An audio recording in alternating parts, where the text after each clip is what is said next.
Well, it's Thursday, and on Thursday we ThursdAGE. Hey, look, we already got people in chat. Mm-hmm. That is awesome. Rain's here. We got Duke here. Duke, good to see you, my friend. Juana's here. Seymour is here. Vaughn's here. Wow, full house. Well, it has to be. When we get a spike in numbers like this, it can only be because we've got exciting things on the docket. And the most exciting on the docket today, we've got Jahan and Gary. They're from fresh out the box, and just two of the nicest folks that you could ever meet in the TTRPG space.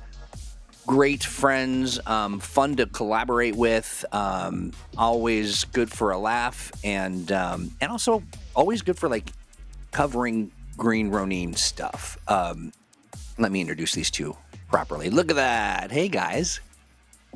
Looking very good. I'm going to turn this future pop off because, I famously hate it. You know what I really need?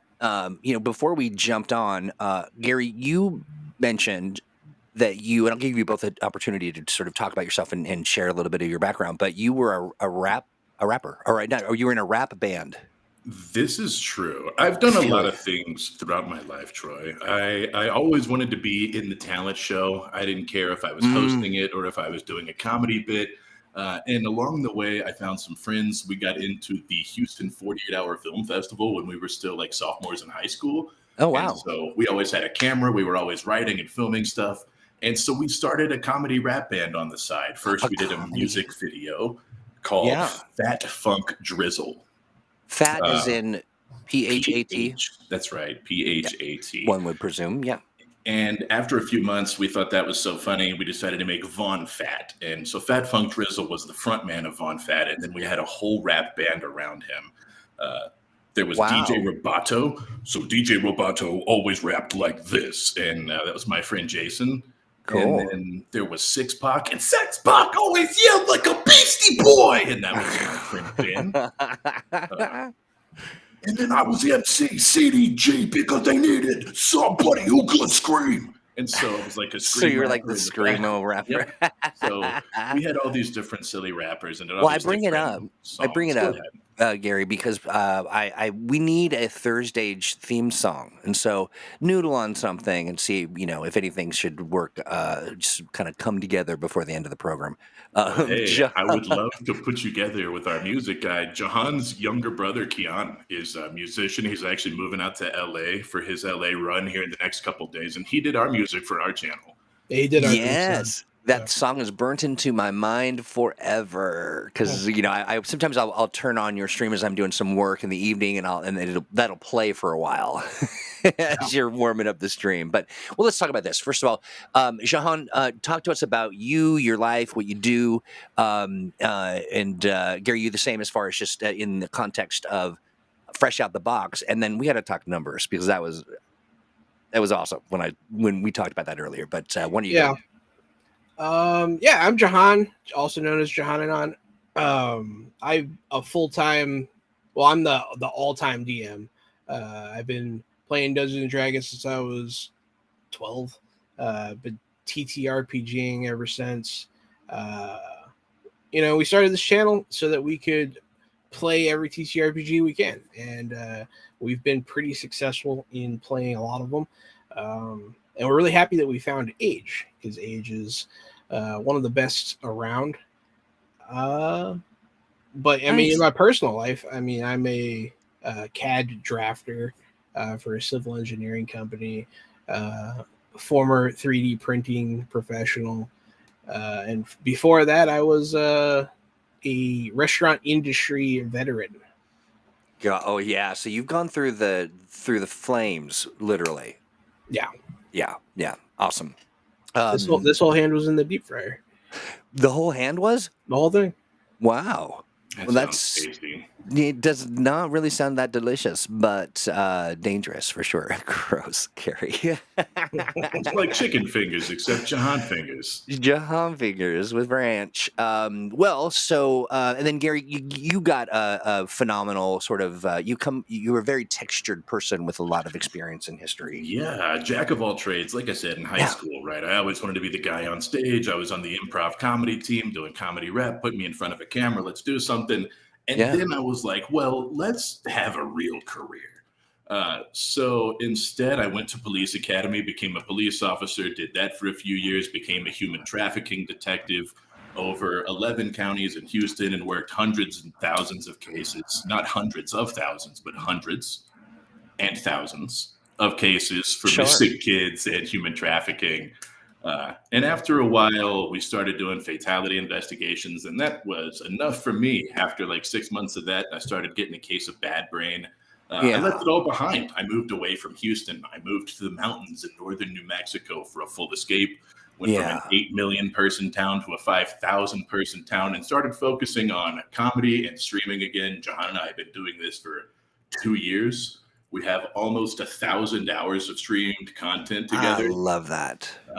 And now I'm working for the radio. So I'm writing bits for the radio, writing commercials, recording, doing sales. So I've totally gone back to the performer side of my life that I always wanted to do as a kid. So it's interesting the life that route will take you, the route life goes. Yeah, absolutely. And I got to tell you, I always wanted to do radio. I just loved it. I loved the whole thing. And I did a lot of, hey, chat, I'm dropping a link in chat. That's the YouTube. No, real quick before I go on, but do you broadcast live on Twitch and YouTube, or do Twitch, you... YouTube, and Facebook?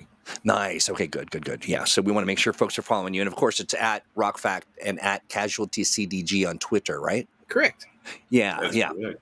So, Gary, I really wanted to do radio and ended up sort of getting into it sideways and did it for 5 years. And it's so fun, but it just changes things, doesn't it? It's just a fun medium to work with. It really is. I'm really looking forward to it. Supposedly, they'll be moving me from just commercials and sales. There's a chance I might go on the commercial-free Friday night DJ slot, where I get to record Friday afternoon and then upload it all, so it'll play from 6 to 9. So I can go home and put my feet up and it'll sound like I'm live.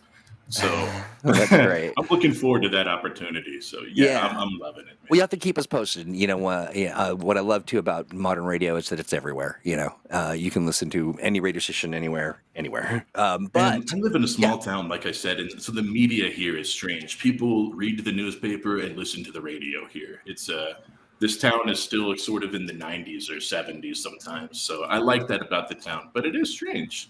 Well, Chad, of course, will famously remember you from our Beyond the Ring stream that we did, and they're showering you with accolades and appreciations. Let's talk about the library of work that you have put together.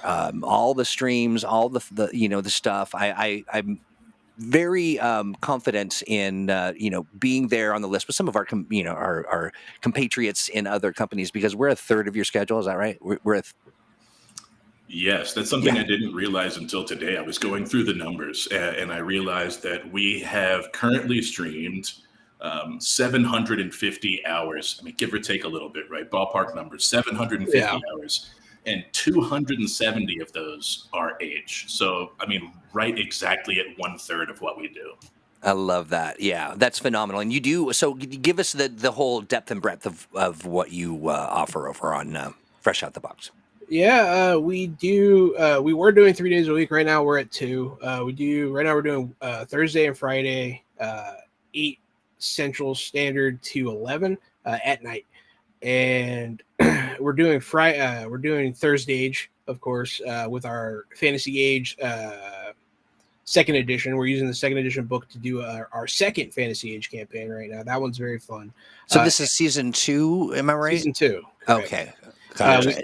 We've got the same cast, but everybody's rolled different characters. So it's cool. We fast forwarded in the world. It's sort of the same world, maybe thousands, hundreds of years in the future.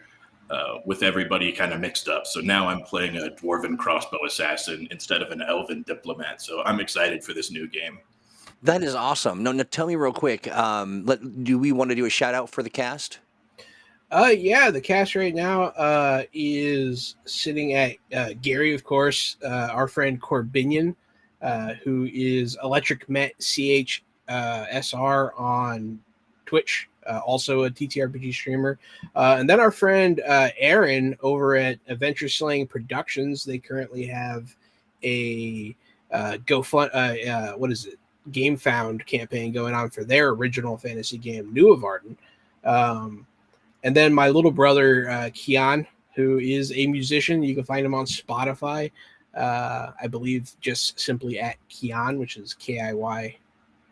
Always hate Nazis, as he likes to spell his name. Sure. And then our Modern Age game on Fridays, we do that one. We've been doing that one for a while. This is also a second season, same cast, but we kept the characters. It's Gary. It's our friend, Mr. Kapow. Who is also a streamer. Yeah, you've met Mr. Kapow. And then our friend Robert, who is like a friend in real life. We've known him for a long time. We were at his wedding. So nice. That's our age slate right now. Previously to that, we had an Expanse game with our friends Alicia, Leighton, and Matt. That's right, yeah. And that's actually how we started the whole shebang. The very first time we played Age, it was actually Ian came to our stream, Ian Lemke. Yeah, and ran it for us. So that was our first taste of the Expanse. But yeah, we've had over 90 sessions of various Age games. But total, we've had about 250 different sessions of actual play games. We played everything from Warhammer, from Cubicle 7 to different indie games and all kinds of stuff. Yeah, I love it. You've had other indie developers on, so much fun, and I really appreciate it. It definitely, I like to pop in on all the folks that are streaming every once in a while. I may accidentally leave yours on a little longer sometimes, but I do also want to say real quick, hey, I missed Brian F. Irving says good evening, and I say good ThursdAGE unto you, and Bad Devil says hoy. Good to see you both. Apologies, I didn't see you at first. T. Moore says more Gary rapping. We'll see that. We'll see if you see what we got at the end of the show, or maybe not. Yeah, we've got to buy 5 minutes. Whoa, all right, let's go. You were doing that before the show started. I was like, wait, that sounds real. Yeah, no, it's Gary can be bucks. It's a vocal warm up. You move your whole mouth around. You get everything going. Yes, sir. Yeah, my vocal warm up sounds a lot different, but cool nonetheless. So here's what I love about watching your stream is that it is very accessible, and you are engaging with the folks who are watching. You have, I love the way that you interact with folks who do like fan art and all of that. Like you really are just sort of innately all about community. Talk to me about like, if there are people who are listening that are like, generally speaking, everybody who listens is brilliant and knows everything about the Age system. But every once in a while, folks are like, I want to know some more. And I think we forget that. And so we can sometimes speak in that, secondary code language that folks are just like, I don't really know what you're talking about. And that's not accessible to me. You guys make it accessible. Talk about like some of the challenges or opportunities that Age provides, when you're streaming it live. Age on the face of it is a pretty simple system to learn. It's easy to teach to new players, and it's easy for the audience to understand what's going on. The stunt dice add a lot of dynamicism to the action, so it makes it more exciting for the people watching. And a lot of the games have built-in like dungeon master points that can like affect the story and stuff like that. So it's easy to kind of give the audience the reins on some of that to let them, beef up the situation, make things a little more scary, or help out the players with all the various different optional rules for their own bonus points. Yeah. So there's a lot here. There's a lot of versatility. That's what Age really provides you. because you don't have to play with all the rules. They even say so in most of the books, but you can add as many as you want, and they all can greatly change the experience, and they give you a lot of control in a easy to manage system. There are things I like to do as a player too, like whenever we roll doubles and we're looking at stunt dice, instead of just saying, I'm going to do extra attack and then, just rolling the thing, I like to say, I'm going to spend this many stunt points and then let people sort of know how the system works, break it down during our explanations. Yeah. We try not to let it slow the system down too much, but we try to be friendly towards any level of viewer. And I think that's an important part of our show that's approachable. If somebody comes in the chat and is asking questions, what game are you playing? Playing Fantasy Age, 2nd edition. Here's how it works. We're rolling 3d6. We have a second to spare to explain the game, to get somebody I'll stop and explain for sure. You do. Yeah, you just kind of slip it in naturally. It's just sort of this, very organic feel. But I'm presuming, how much planning do you do as far as sort of how the show is unveiled throughout the stream? Like, do you plan it down to the moment? Are you a little more freewheeling? Tell me about that. Well, so I think about it all the time. Yeah. It's always running in the back. I'm always thinking about the story, but then probably at least an hour before stream, I'll sit down and I'll make out a chart of events. I don't really get necessarily too in depth with like this has to happen, but I'll put in like A to B to C. If we have time, we'll get to D. If they screw up C, we'll go to E. Right. Yeah. And so I'll have an idea, but it's really hard to plan. No offense to my players, but they're hard. They are hard to manage sometimes. That's the GM's lament. Yeah. A universal lament. Yeah. Yeah. I mean, they'll do what they're gonna do. So I just try to be ready for whatever that is. That's but great. I do put in about an hour.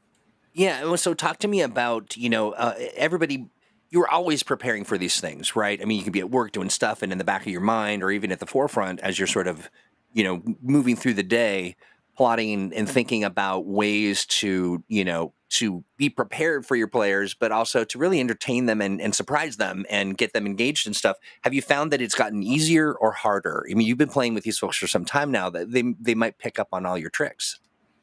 So I don't like to toot my own horn, but that's not going to happen. I'm not worried about it. I'm pretty good at keeping them on their feet. I'm good at surprising people. A lot of time it is because I'm saying something horrific that they couldn't dream of because it's too messed up. Right. So really, it's just my sick mind being unpredictable rather than me actually being that tricky. Gotcha. But yeah, I haven't had too much trouble keeping them. You just got to make big things happen sometimes. You just got to switch it up. Anytime that you're writing your story, my advice to you would be like, just at a certain point, just be like, hey, what if something crazy happened right there? You know what I mean? That is why, as a player, I'm constantly testing Jahan, and I have been for 2 years, and he's always testing us as well. Right. We like the improv part of the game. So as far as us throwing anything at him, most of us try not to predict what he's going to do. We really do try to stay in character because we like living in his scenes and in his moment. We're not trying to stop it or change it. We want to see where he's taking us. And it's not that we're on a roller coaster, but Jahan lays forward a story that we want to investigate, that we're curious about. Yeah. And that's a big part of it. Yeah, That's the absolutely. thing. If you want to keep your players, don't put your players on rails. Just give them something that's, I guess, tantalizing enough to make them want to see it through. Because if it's not interesting, then what's the point? So you really got to rely on making your players interested rather than force feeding. Exactly. And so here's a question for the both of you. The age system and modern age in particular as a toolbox or a kit. Do you find that does it play well with other ideas and other kit, like other sort of, can you bring other ideas from other sort of genres, or, it mix up the experience, and how does that suit your storytelling sort of when you're putting these adventures together? Is it a balance of sort of lore-ish feeling sort of story space or more toolkit? So with the modern age, I pull from threefold a lot because Mm, we're kind of running in that setting. Fantasy age, it's in my own setting. yeah, But yeah, it's a great toolkit. It really allows you to do anything, and I like that they're compatible. Because sometimes, probably more often than they realize, I pull fantasy age creatures out in modern I age. was gonna ask. Yeah, yeah, I do it. I'll yeah. reflavor them. I Not unusual. reflavored the Eldritch Crown, which can control people's mind, and I took aspects from that and I created like an interdimensional parasite that spawns from these sick people that can mind control people. That's Um, diabolical and awesome. I mean, that's 100% the intent. You know that there be aspects that you can kind of borrow across all of the age titles. But yeah, that's awesome. And Gary, as somebody who is playing in this space, uh, talk to me about like your relationship with the books and sort of are you drawing inspiration? Are you talk to me about that? uh, my relation with the books, you reminded me of a funny tweet I had a couple weeks ago. I just leave the Green Ronin folder open on my computer. It's one of those things that Discord and Green Ronin stay open because we're always playing, fantasy age or modern age. And we'd like to play other systems, and we do play other systems, but these are our go-tos, and this folder just stays open for me. So as That's far as my awesome. relationship with it, it's my best friend. It's always open. We're great buddies, but as a player, I don't know what it is. Sometimes when you're introduced to a game, you just love it for the sole reason that it was the first one, right? Yeah, And so I love The Expanse. I love it. yeah, I don't know how to tell you anymore that I just love it. I love the stuff that's been added to it. I love the ships that were added. I love the base building that was added. yeah. But I don't particularly, I'm not a huge guy on the books or the show. And I wish, I've told Jahan before that's my favorite system. I just am drawn to it.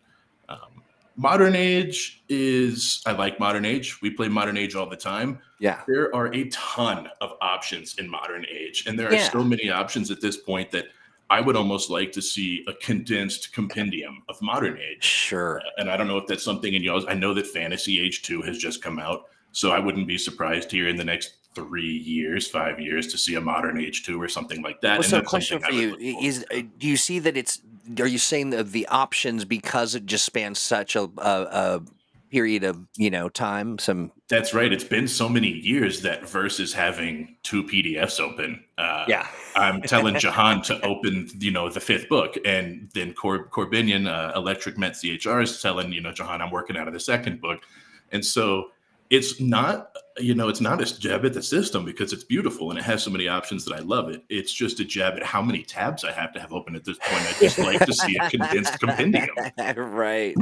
Right. But that is interesting that you mentioned that because there has been talk and I've been and sort of intellectual dialogue about when you develop tabletop TTRPGs are developed for around the table, and that is a very specific space. It suggests a lot of things about the nature of the connection you have with those people, the proximity, all of that. When you think about streaming tabletop role play games, you don't it is rare that there are nods to that experience. I think that oftentimes we forget the context of streaming is just different. There is you've got a whole crowd of people who are watching and listening and paying attention, and you've got to engage with them. That's kind of the whole point. But it's also a little bit of breaking that fourth wall, and people come in and they're like all jokey or whatever, and someone's in the midst of a very emotional, a trying moment that they're trying to resolve. Um, what do you think, as streamers who are doing this, is it important for you that you maintain sort of the flow of the show and the character and all that kind of stuff when you're engaging with folks who are watching, or are you just casual about it? uh, we so I do try to do my best to keep the flow going for the most part, Yeah, but I feel it's important to be somewhat casual with your audience.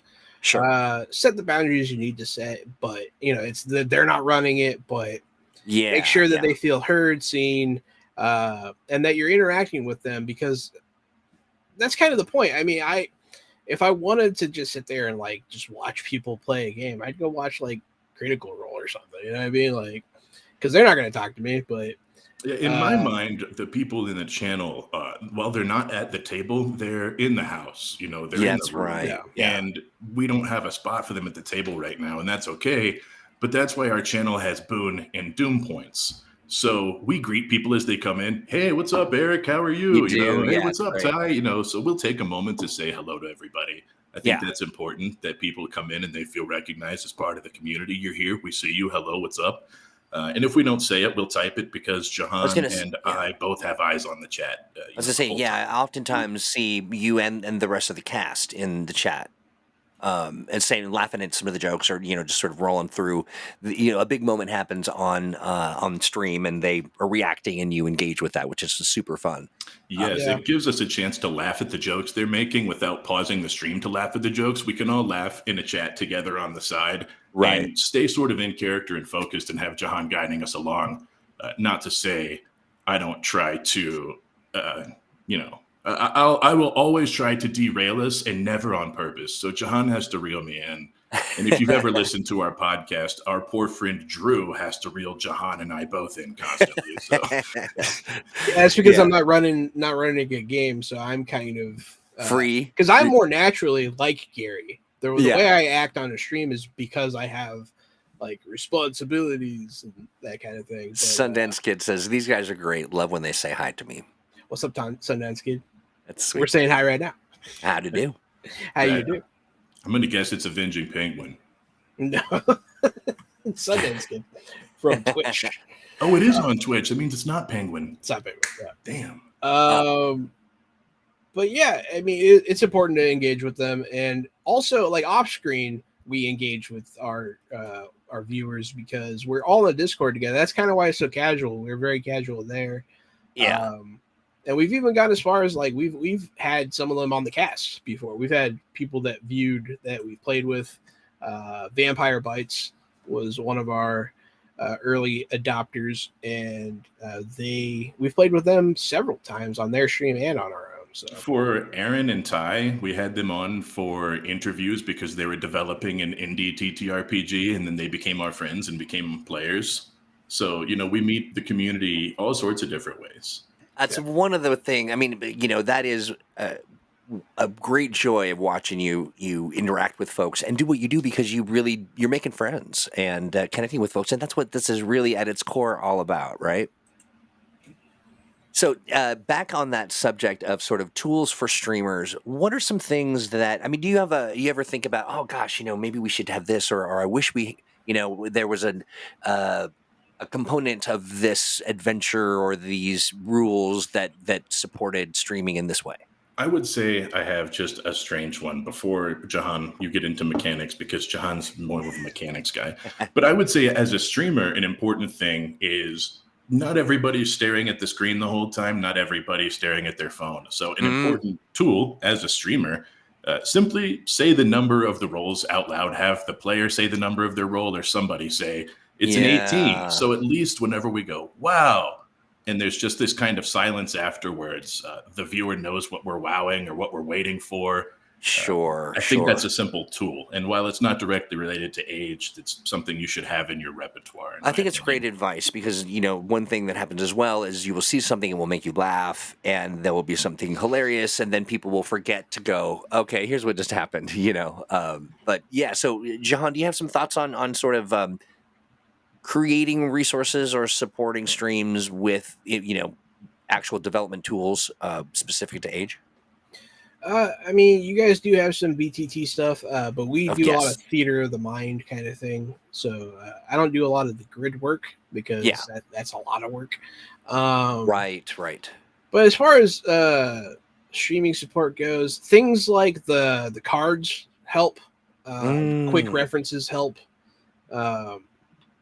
Honestly, like when it comes to age specifically, they have a lot of tools to make pretty much any monster you could imagine. Yeah. But I'm a fly by the seat of your pants kind of guy sometimes, so I like to be able to grab one. And I always want you guys to overdo it with the bestiary, Sure. like D&D does, because there's there's 100 bestiaries from them, and then they have like third parties doing these big compendiums and Yeah. Well, that makes sense. So you think that a sort of a fast casual bestiary that has a bunch of stuff in there that is mix and matchable that you can yeah. sort of I like that. Okay. I do enjoy. I like doing that a lot because I'll just flip through it sometimes and be like, oh, that makes sense for like the story I'm going for. This kind of creature could cause that to happen. Yeah. And so it's just it's just for sake of ease. Yeah. Exactly. You know. But That I've often hacked apart age creatures and added, because they have a lot of those tools where you can add quick, like, make it fey, make it a shadow creature, give it tentacles, that kind of thing. And doing that on the fly is pretty easy.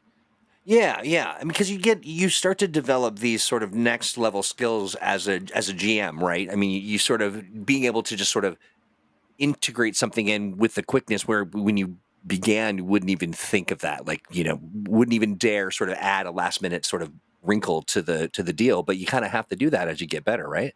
Yeah, absolutely. I like that. Let's see. Rain says, when the new agreement for the Age Creators Alliance comes through, I think there will be a few bestiaries appearing. Absolutely. Yeah. I'm glad that you brought that up, my friend. Just speaking real quick to the Age Creators Alliance, we're looking for someone.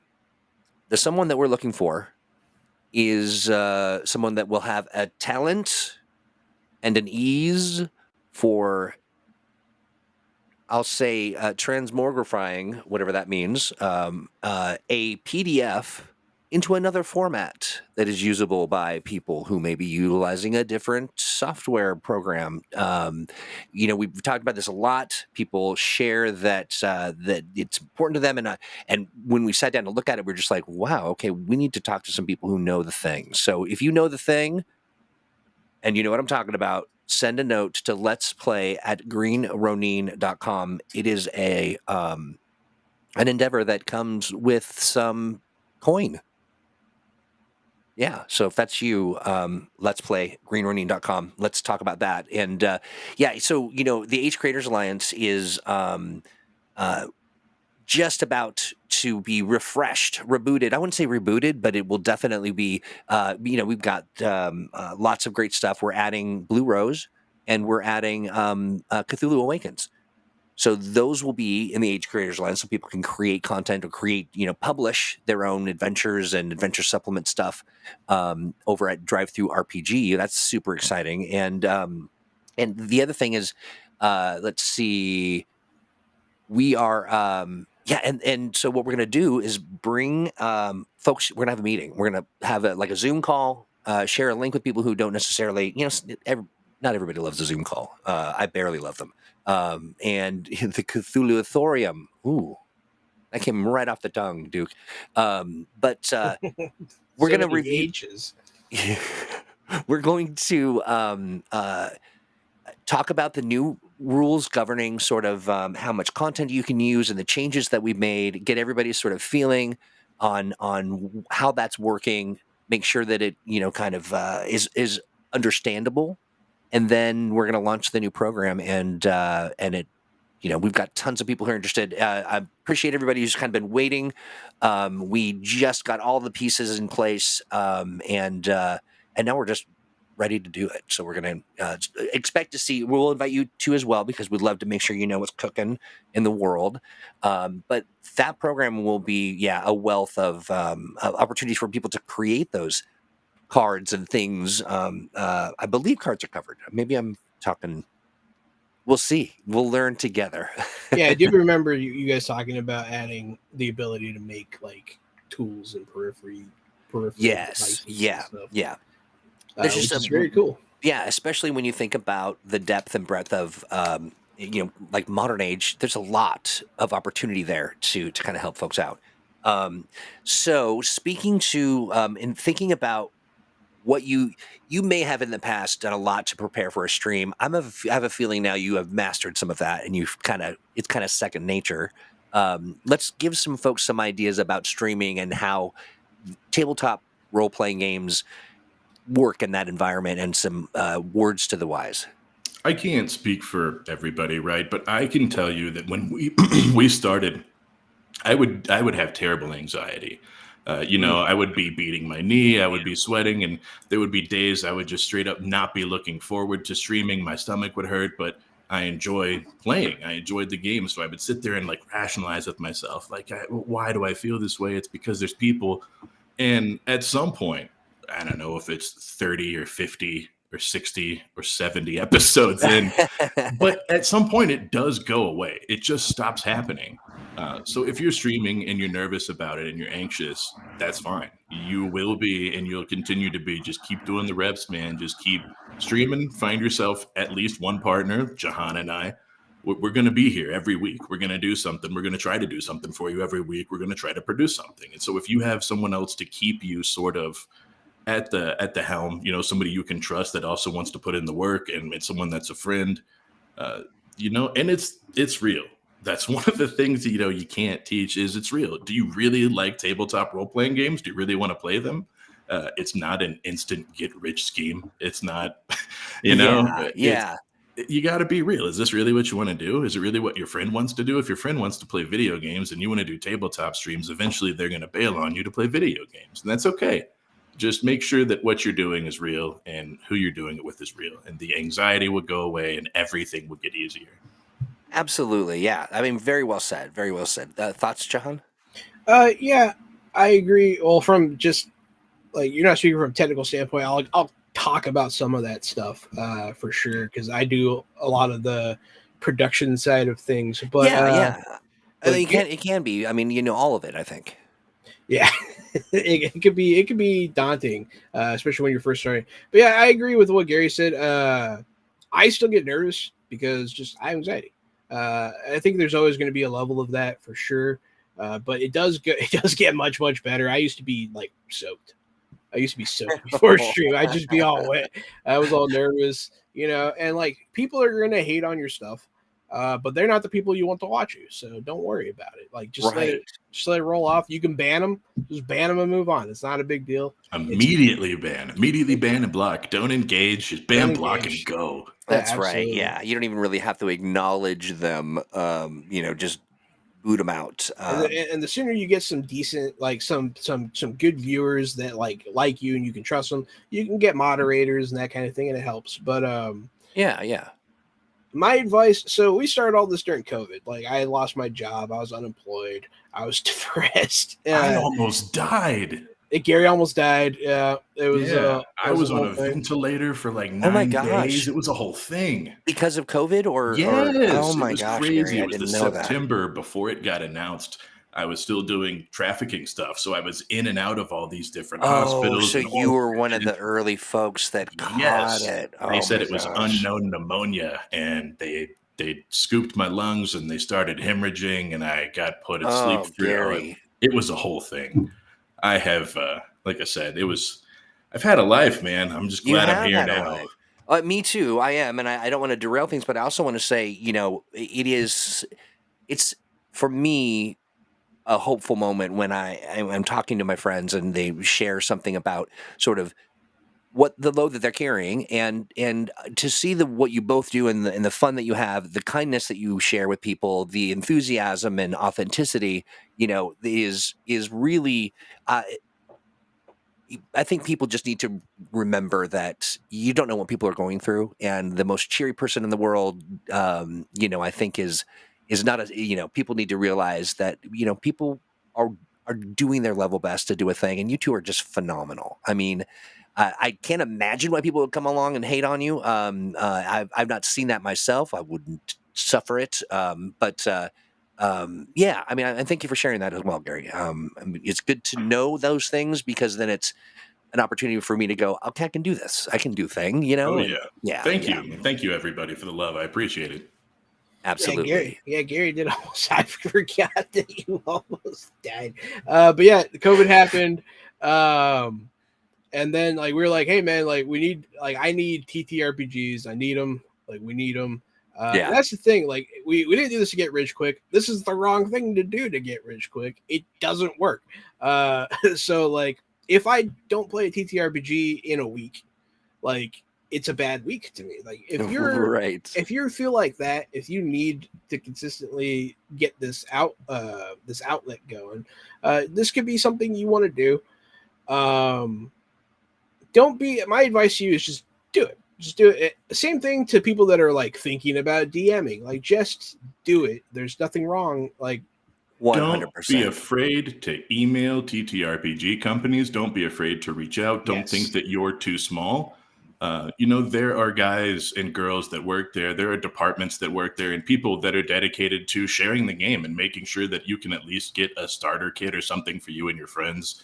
So if you're starting streaming, start streaming, put together 10, 15, 20 episodes. And once you have something to show, don't be afraid to send out emails and tell companies what you're doing and how you'd like to show off their product. You'd be surprised who responds. You'd be very and surprised. who's willing to support you and what you're doing. It's amazing. This is a great community.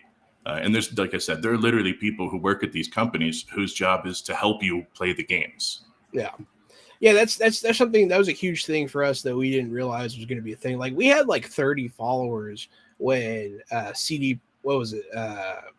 Artel Sorian sent one of their developers to run a game on our channel. You know what I mean? Like we weren't big, but they wanted to help and they're good people. And then I think we had like 50 when you guys started working with us. So like reach out. Don't be afraid. The worst they can say is no. But yeah, real quick, I just want to. Vaughn shares that TTRPGing was a lifeline for me over a major identity crisis I went through recently. Yeah, just an opportunity for some play, some fun engagement, some meaningful interaction that can be resolved with a dice, please. Yeah. And it's a really, it can be a really sensitive and a really emotional type of game to play, depending on how much emotion you want to pour into your character. So the people you play with can be close. They could be your friends, they could be your family. Yeah. So people like that, being able to go through an identity crisis and still have an outlet where you can play a character and you're around basically family that you can open up around. Yeah. There's not a lot of hobbies like that.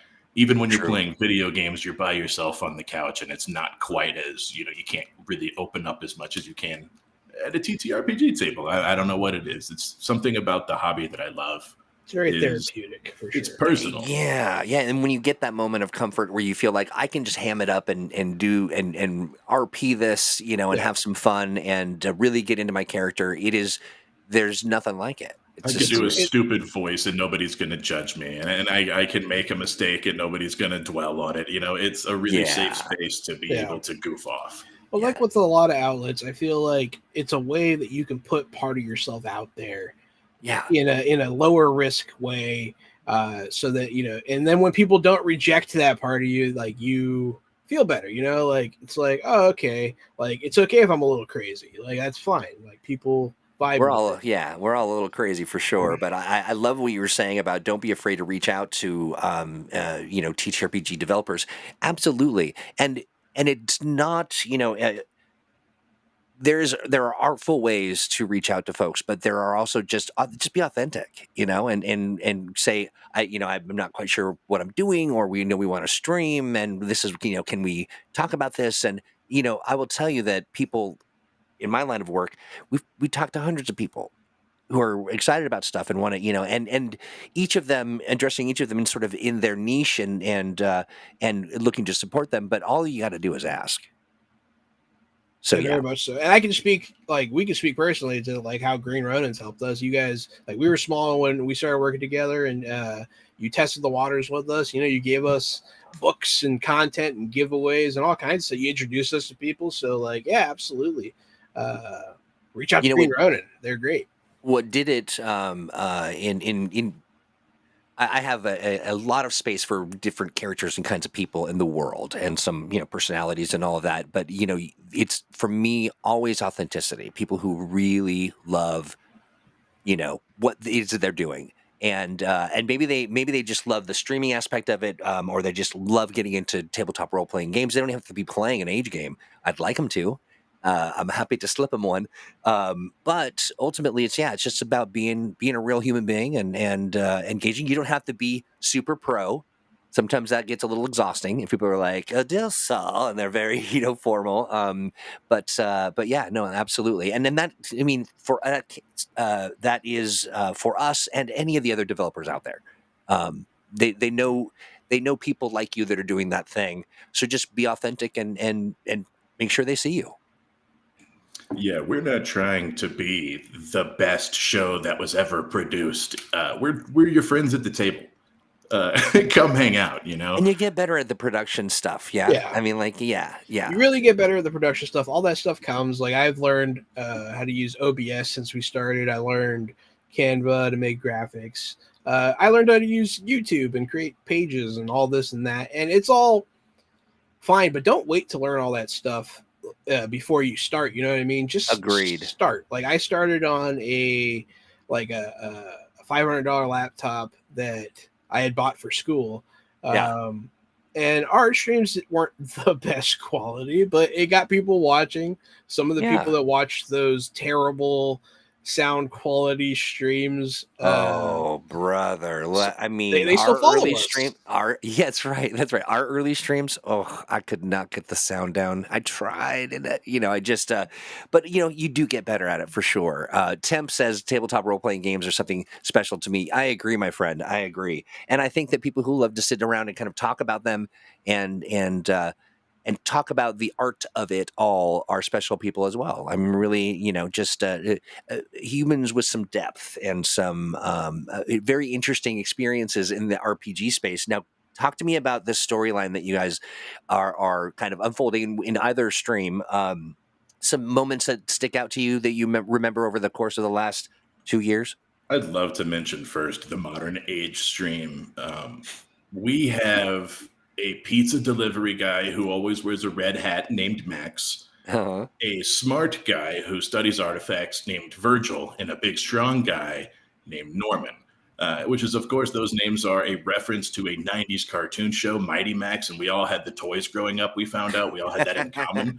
And so our portal hopping adventure, Mighty Max, was also a sort of realm hopping show where different things would happen. So we're sticking more to the traditional the setting itself, but it is loosely inspired by Mighty Max, which I love that as a little asterisk next to our campaign. Gotcha. I'm not super familiar with Mighty Max, but I am familiar with the characters in the Polly stream. Pocket for boys. Oh, really? Yeah, but they also made a bitchin' cartoon. It was really dope. And when was that? What was the timing for that? Oh my gosh! It was the 90s. 94, yes, 96. the heyday. Wow. They had a big old volcano. I remember having that big place. red castle that you could open up that had the spire on the top. I'm looking at it right now. Yeah. It was awesome. Oh, I see. Okay. Very interesting. Okay, cool. I love that. In that setting, so I am running threefold. They have their prime Earth that they mostly stick to. I wanted to run Portal Punk different because like Gary had expressed to me that like he doesn't really like how when you're going portal to portal, like consequences don't necessarily follow you the same way. So I centered the setting more on one place so that there are consequences and so that you can see the effects of all these adventures. My problem with multiverses is like what I've heard about the Flash movie and what happens in Marvel's multiverse is just at some point it all becomes silly and nothing really matters until it's resolved. So I don't like that feeling of like every week we're doing nothing until the finale. This is literally where just nothing matters. Yeah. You can introduce anybody, nobody dies, and I really think multiverses are kind of can be a weak setting, and I expressed that to Jahan early, and so he's been very good to make sure that particular weakness hasn't been something that's bothered us. Yeah. And I'm sorry, real quick. I just want to mention, Vaughn says, when you said Virgil, my mind went back to the Thunderbirds, the old Jerry Anderson Marionations series. I love those. They are so creepy and weird. I came across them when I was a kid. I was just like, what is this? They're so distinct. And we talk about those a lot, but I'm a fan as well, Vaughn. Ren says, that is wonderful, and I love it. Fantastic. Go ahead, John. Yeah, it's so we do a little bit like X-Files. They work for a organization called Section. When they started, it was like a poorly funded government section, but like after they saved the world a couple times, it became a little more nerve. major institution. Eventually, representatives from other dimension governments started working with them, and right now our storyline is the world is becoming aware of the multiverse, and they're going to have to go to like a UN convention to like talk about it. So Interesting. Now, will there be has there been some galactic trouble or interdimensional trouble for these? certainly, Yeah. a highlight. One of my favorite things that I did. It was good. So they went into another dimension, another portal, to explore, and this world was a world that was set for destruction, a universe that was going to be completely wiped out. They didn't find this out till they were in. All the portals out got cut off. Oh. So the only way out, they knew of a portal that was off at the time. So they were hoping the connection would be intact. They turned it back on, and they had to escape from this oblivion world through a hell portal. So they actually went to hell. So that was fun. Nice. And I was really, really mean to them about it. And I feel bad sometimes. It was like 3 or 4 nightmarish episodes. Yeah, I remember. I think I caught a couple of those in any event. But yeah, Jahan, you're not messing around. No, I tend not to. I mean, there's I don't know. It's just how I think, I guess. I don't mean to do it quite so bad. Sometimes I'll say something and the reaction I'll get be like, oh man, I didn't realize that was bad until I said it. Also, just to clarify, it's not like you are truly running these people through the ringer. I mean, it is within acceptable parameters. I'm not never torture your players. Like you want them to have fun. It's not you against your players, but they enjoy the dark ride, so I take them on it. And yeah, I would say our game lends itself to comedy and horror at the same time. Yes. A lot of the situations are terrifying, but the character Max is a pizza delivery guy, and he plays it as a straight idiot. Like everything goes over his head, and so he's not scared because he's so dumb. And then my guy, he's the big, tough, brave guy, and he's that not voice. scared I of hear it. it. Yeah. And so I'm not scared either. And so, we're in these terrifying situations, but we're just almost too dumb to get it. And so I think that lends a lot to the game where we as players are excited and we're scared and we're anxious, but the characters aren't. The characters are cool about it, And so that's it makes it edible for us to take on these nightmare worlds. And I think it's something the audience can enjoy too, where instead of being terrified, we just whip out a one-liner, Army of Darkness style sometimes. Well, that's interesting that you bring that up because I think that's an aspect of what I think is fun and also challenging about streaming content that is at its heart very extemporary. You're kind of like making stuff up and doing the improv and all that. But it takes a little skill to also do that work and then leave space for people to get their one-liners in and to have one-liners and do all that stuff. Jahan, how hard is that to do? Is it challenging? Do you find that tell me about it. It's no, it's not too bad. I'm good at improv. Most of us are on our stream. We've done 270 episodes. We've gotten better. And especially with the players, like in our modern age game, we've been playing together for almost 2 years. So like we vibe each other. We kind of know when someone wants to say something. We leave room to talk. Yeah. The real trick is that I have to do is I have to be aware when someone is talking over people or talking too much, and I have to kind of be like, hey, 1 second, what were you trying to say? And then you just kind of have to make sure I'm the host of the game, you know what I mean? That's right. And they're all my guests. I have to make sure that they are taken care of. I have to make sure that they are given their time. And as a GM, that's how I look at it. Like, you have to make sure everyone gets a piece. You have to make sure, yeah. With two of us being hosts also, I'm a permanent co-host on the show. It's the same way. I can also see who is or isn't getting screen time, and I will mute my mic and unmute my mic if I have something to say. I'll say what I need to say, boom, and I'll hit the mute. That way people know that, hey, the floor is open. You can grab it, in a discreet way. And then the same thing, I'll unmute it. If there's a conversation I find interesting, I'll unmute my mic and I'll wait for my point to get What into a the great conversation. tell. I love that. I think it's a great way of sort of onboarding without having to roll over everybody and sort of do that kind of stuff. But I think that Heads up, here mixture. I come, but it's just Yeah. the unmute button. That's all. I think it's great, and I think it's also great that combo of being aware of the space that you're taking and also be aware of the space that you're creating for people to kind of engage in. I cannot believe it. We've been talking for an hour, and I've got about 3 or more hours worth of stuff I want to ask you. But I do want to say, Malcolm, of course. Of Malcolm course. Shepard. He is a fan of y'all, and I know you're a fan of him as well. He made an announcement very recently, and Temp reminds me. So says, "Will there be a conversion guide on porting the upcoming Swords of the Shadow Planet to the Adventure Game Engine?" Now, gentlemen, I don't know if you caught that. Did you catch it?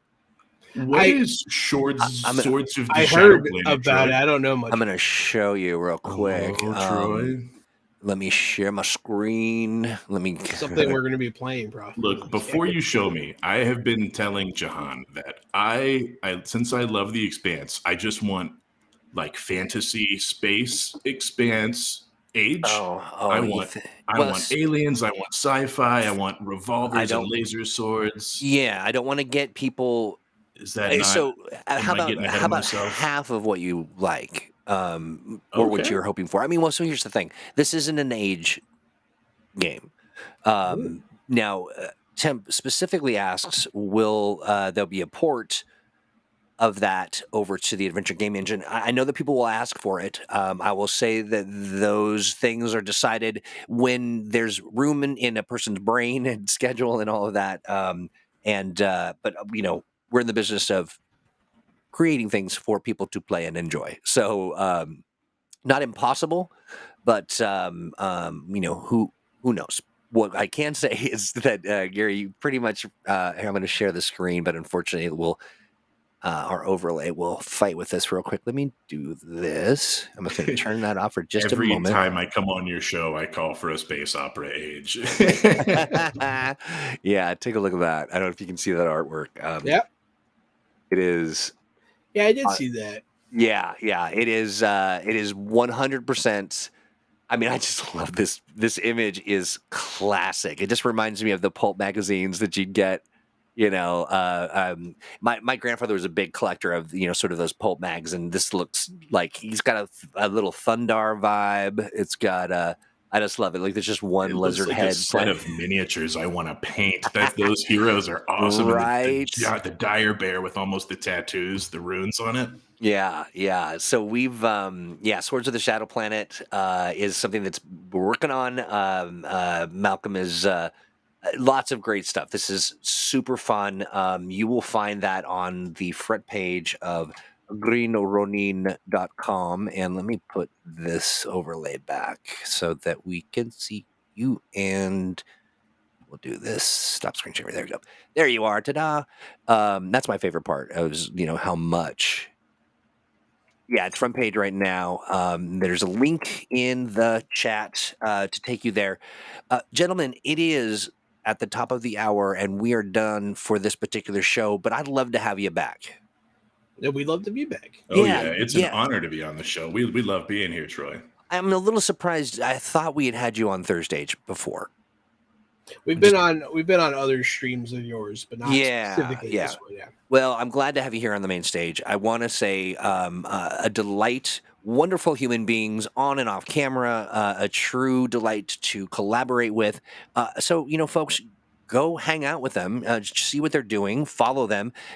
Before you do that, though, make sure you're tethered with your follows. You want to make sure that you are following us. So wherever you're at right now, if you're watching it on YouTube, Facebook, Twitter, maybe not. I don't know if anybody watches on Twitter. I know I wouldn't personally, but we're also over there on Kick. So we're broadcasting to all these places, and all you need to do is give it a like, subscribe, share a link with your mama.